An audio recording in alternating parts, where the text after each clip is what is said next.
Olá, torcida botafoguense, a maior do Rio, como vai? Tudo bem, pessoal? Botafogo entra em campo hoje e nada me tira da cabeça que o Botafogo ganha a partida de hoje com facilidade, de 2, de 3 ou até de 4 gols de diferença. O jogo de hoje me deixou indignado. Um técnico totalmente desorientado à beira do campo, uma falta de inteligência danada. Ele quase rebaixou o Bahia e começa então o primeiro tempo com Nelton e Patrick de Paula, que rebaixaram o Criciúma para a Série B. Cadê esses 500 milhões, hein?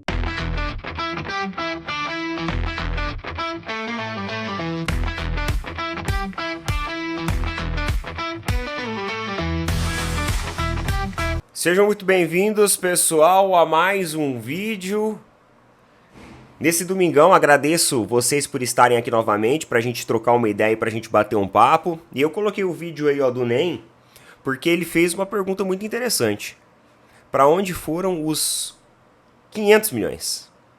Os 500 milhões investidos, né, que o Botafogo disse investir, mas quando você olha a ficha técnica dos jogadores e principalmente quando você olha a produtividade desses jogadores, você não consegue ver esse dinheiro.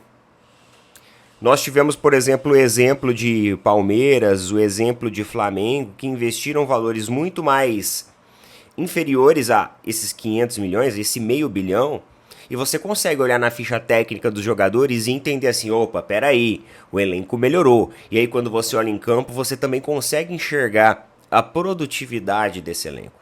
Mas no Botafogo isso não acontece. Parece que o ano de 2025 vai se tornando mais um ano comum para o torcedor botafoguense que tinha tanta expectativa.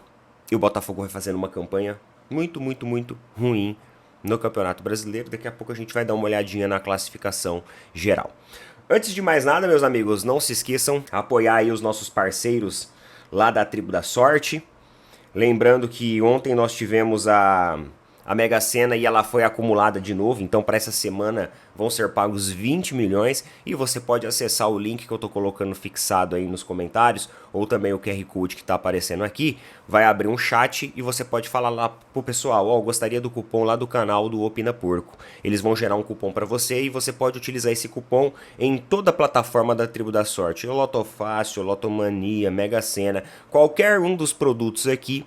Você pode utilizar o nosso cupom, ter um desconto e conhecer essa plataforma que é parceira aqui do nosso canal e está sempre com a gente. Várias e várias pessoas, inclusive todos os dias, acessam lá e utilizam o nosso cupom. Agradeço de coração, vocês ajudam demais e estão ajudando também parceiraços nossos, né? Com apenas um único bolão você participa de vários conjuntos numéricos selecionados. Esses números são selecionados por uma inteligência artificial que escolhe os números que foram mais sorteados e que tem mais probabilidade de saírem novamente. Aumenta as suas chances de ganhar. Tribo da Sorte já distribuiu prêmios pro Brasil inteiro. Você pode ser o próximo premiado, mano. E vai estar ajudando parceiraços nossos aqui.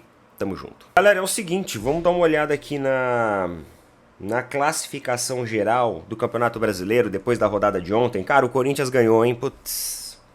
Aí você fala assim, ah, Neto, mas o Corinthians ganhar foi bom porque o Internacional deu uma segurada nos caras, né? Mano, eu não gosto quando o Corinthians ganha. Independente do resultado, eu prefiro ver o Internacional disputando o título com a gente do que o Corinthians ali com 10 pontos. Porque assim, o Corinthians foi para 10 pontos, né? O Internacional ficou parado no 9, talvez o empate seria a melhor opção. Mas vamos à tabela. Vamos à tabela. Alguns times têm já a 7ª partida jogada, outros ainda vão jogar hoje. Primeiro lugar, Flamengo, 14 pontos. Segundo lugar, Palmeiras, 13 pontos. Terceiro lugar, Bragantino, 13 pontos. Quarto lugar, Fluminense, 13 pontos. Fluminense segue na cola aí dos líderes. Lembrando que Flamengo, Palmeiras e Bragantino têm 6 jogos. O Fluminense já tem 7 jogos. Então nós vamos ter... A rodada de agora, de tarde, pode ter mudanças na liderança ali. Porque tem Flamengo, Palmeiras e Bragantino disputando essa liderança para a próxima rodada. O Flamengo defende a sua liderança contra o Cruzeiro e, respectivamente, Palmeiras e Bragantino estão ali na cola do Campeonato Brasileiro. Então vamos ver como que vai ficar. Em relação à escalação do Palmeiras, hoje é um jogo chato, eu coloquei aí, né, até na capinha, que hoje é um jogo chato pro Palmeiras, justamente pelo motivo do qual eu gosto do Léo Jardim, que é o goleiro do Vasco, porque hoje é aquele jogo que ele, assim, ele entende o significado do jogo grande e é aquele jogo que o cara simplesmente defende absolutamente tudo, né? Hoje vocês podem ter certeza que o cara, tipo assim, vai virar o Neuer em campo e o cara vai simplesmente defender tudo.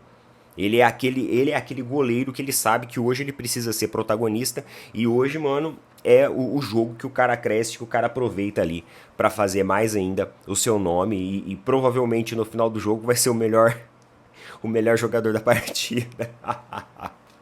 Não, brincadeira, eu não sei como que vai ser o jogo, os outros elementos, mas a gente sabe que o Léo Jardim, nesse tipo de jogo, ele realmente mostra muito, muito serviço.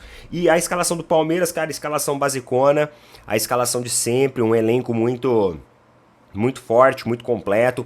O Palmeiras chega com boas opções no banco de reserva. O Everton, Riai, Bruno Fux, Gustavo Gomes, Piquerez, Emiliano Martinez, Lucas Evangelista, Felipe Anderson, Facundo Torres, Estevão e Vitor Roque. Além disso tem o Maurício, que vai estar à disposição, tem Murilo que está à disposição, se eu não me engano o Paulinho também está à disposição. Só não entendi ainda por que o Abel não coloca o Paulinho logo no começo do jogo.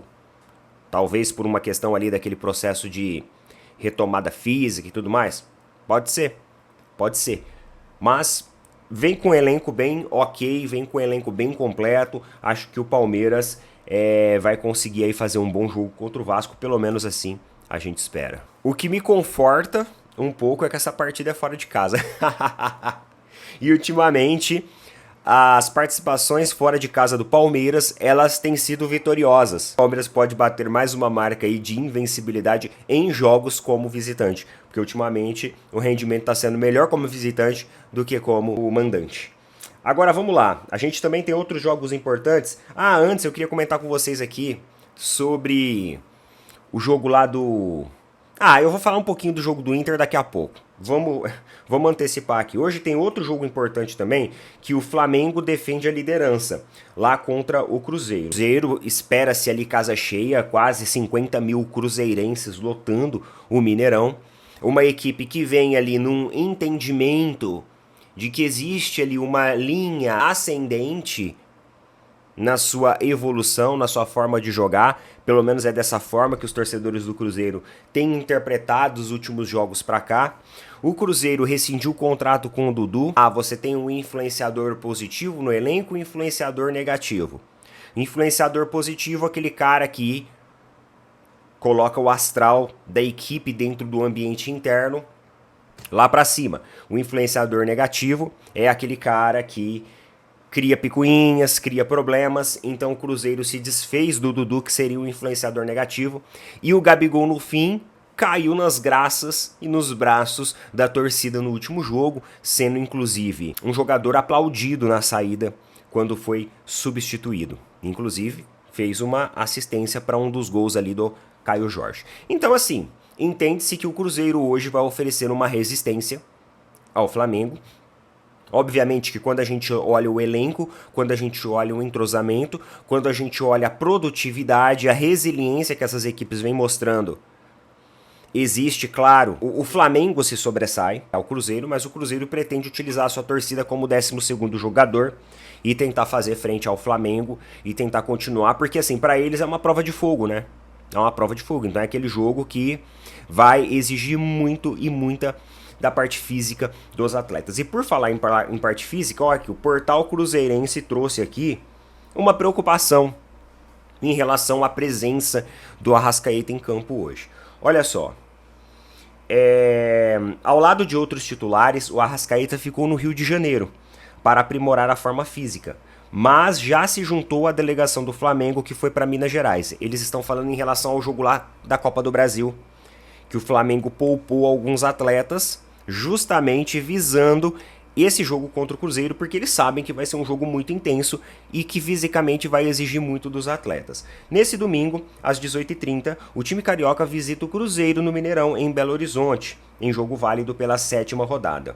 Agora, a expectativa é que Arrascaeta esteja bem para enfrentar o seu antigo clube. O uruguaio entrou em campo em 5 rodadas do Campeonato Brasileiro e tem números que impressionam. São 5 gols marcados e 3 assistências anotadas, passando por um grande momento. O camisa 10 é o atual artilheiro e líder de passes para gols na Série A até agora. Então olha só, pessoal, nem eu sabia dessa informação aqui, que o portal Cruzeirense trouxe. São 5 rodadas, né? Ele entrou em campo em 5 jogos, em 5 rodadas do Campeonato Brasileiro. E dessas 5, fez 5 gols e 3 assistências. Isso que fisicamente, ele não tá lá aquelas coisas. Agora você imagina esse cara aqui fisicamente bem. Então, uma das preocupações hoje do Cruzeiro é armar um time para tentar neutralizar o principal goleador e principal assistente do Campeonato Brasileiro da Série A até aqui, que é o Arrascaeta. Visto isso, o Flamengo entra também com um time bem completo, com muitas opções para a partida contra o Cruzeiro. Vai ser uma partidona, hein? Vai ser uma partidaça. Realmente acredito que vai ser um jogo muito bacana de assistir. Acho que o Palmeiras e Vasco vai ser legal. Vai ser um jogo que vai proporcionar também um bom entretenimento aí para quem é torcedor rival. E também o Flamengo e Cruzeiro vai ser um ótimo jogo também para todo mundo assistir, um jogo muito interessante. E lembrando que esses dois jogos podem mexer na parte de cima da tabela do Campeonato Brasileiro. Por falar na parte de cima da tabela do Campeonato Brasileiro, uma das equipes que vem decepcionando muito é o Internacional. E o Fabiano Baldasso ontem ele fez um comentário que eu achei muito pertinente, aquilo que a gente já falou aqui sobre o Campeonato Brasileiro. Eu vou colocar aí um trechinho para vocês darem uma olhada. Bora lá. O pior é que o Internacional tem sido um eletrocardiograma durante os jogos. Porque daqui a pouco aparecem, né, bons momentos na partida que fazem a gente imaginar que o Internacional reencontrou o seu rumo, colocou o vagão no trilho novamente e em seguida descamba de novo. Basta que vocês observem os últimos jogos do Internacional. Observem os últimos jogos. O Internacional contra o Nacional do Uruguai toma 3-0 numa fiasqueira tremenda e de repente retoma a condição do jogo, faz um grande segundo tempo e consegue empatar a partida contra o Juventude, horrendo em determinado momento, depois retoma a situação de jogo. Mas essa instabilidade não vai levar o Inter a lugar algum. A lugar algum. Ter espasmos positivos durante uma partida são insuficientes, é absolutamente insuficiente para a gente pensar o que a gente pensava até pouco tempo atrás, que o Internacional estava brigando por títulos importantes. E o jogo de hoje é um prato cheio, é de novo a repetição desta mesma situação. Não tem explicação. E a gente precisa de explicação. O Internacional tomou 4. O Inter caiu de 4 para o Corinthians. Isso é absolutamente constrangedor. Vocês viram que ele falou, ele fez até uma referência lá com o aparelho de eletrocardiograma. Fez essa referência justamente pela flutuação ali, a forma como o aparelho ilustra os batimentos. Essa ilustração, esse paralelo que ele fez, fala muito do desempenho do Internacional, que é uma equipe que antes de começar o Campeonato Brasileiro, a gente veio aqui e ressaltou o favoritismo e a forma como o Internacional estava jogando bem. Tinha gente colocando até o Roger Machado na seleção brasileira já.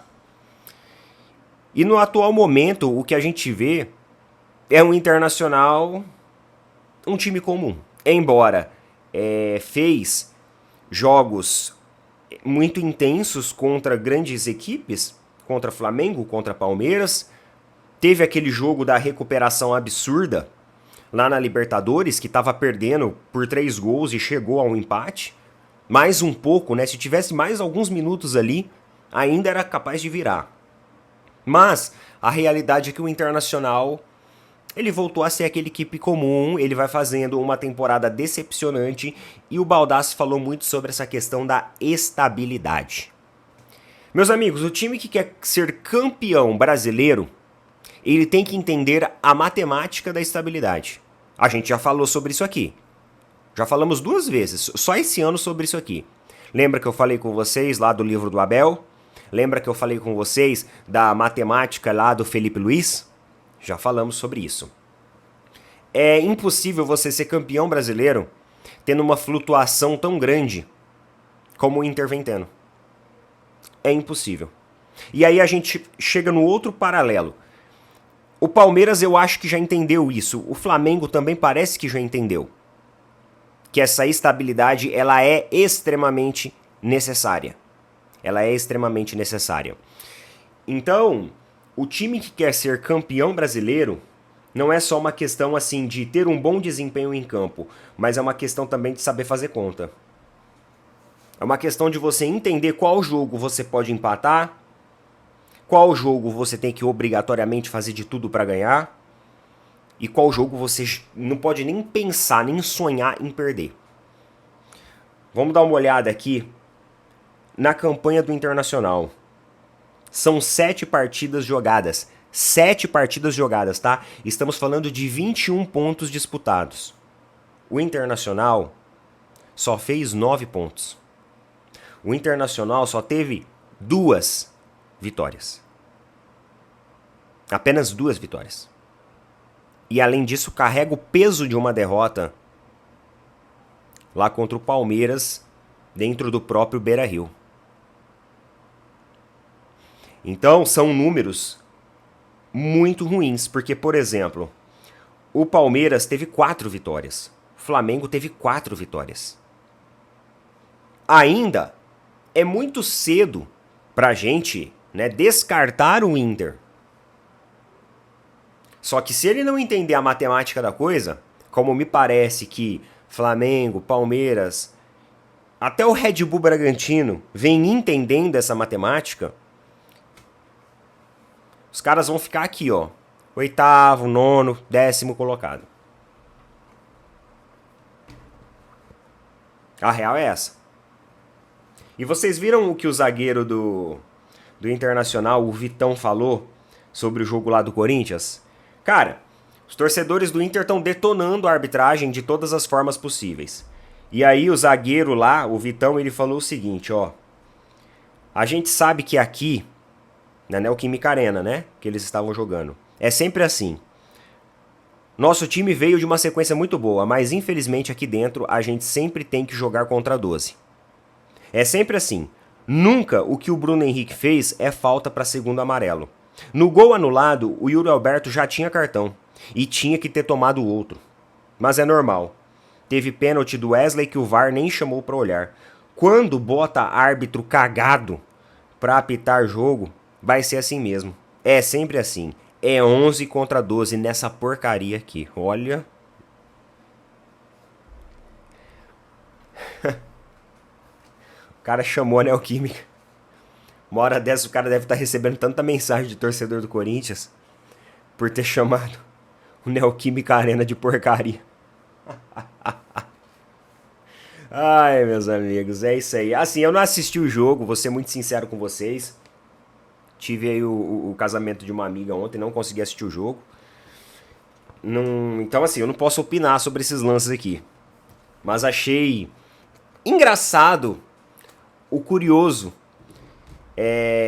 desabafo aí do zagueiro Vitão lá do Internacional, chamando o árbitro de cagado e a Neoquímica de porcaria. É isso daí. Tamo junto. Bom jogo pra todo mundo, bom domingo. Valeu, falou, até mais.